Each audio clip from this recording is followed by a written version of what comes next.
প্রেম, বিয়ে, ডিভোর্স খুবই সাধারণ ব্যাপার হয়ে দাঁড়িয়েছে।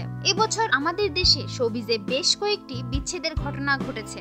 এদের মধ্যে তিন্নি সাদ, সালমা শিবলি সাদিক, সুহান সাবা, মুরাদ পারভেজ, শ্যামল মাওলা, নন্দিনী, সারিকা মাহিম দম্পতি ছাড়া রয়েছে আরো বেশ কয়েকটি দম্পতি।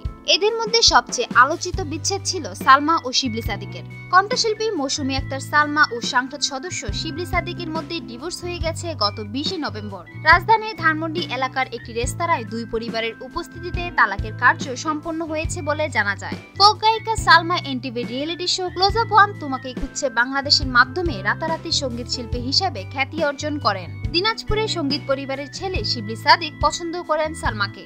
2011 সালে সালমা ও শিবলি সাদিকের পারিবারিকভাবেই বিয়ে সম্পন্ন হয়। শিবলি সাদিক সঙ্গীত চর্চা করলেও পিতার উত্তরসূরি হিসেবে রাজনীতিতে মনোনিবেশ করেন। দিনাজপুর 6 আসন থেকে পিতার মৃত্যুর পর প্রার্থী হন এবং সর্বশেষ সংসদ সদস্য হিসেবে নির্বাচিত হন।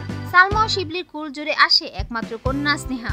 রাজধানীর ধানমন্ডি এলাকায় সালমা ও শিবলি বসবাস করে আসছিলেন।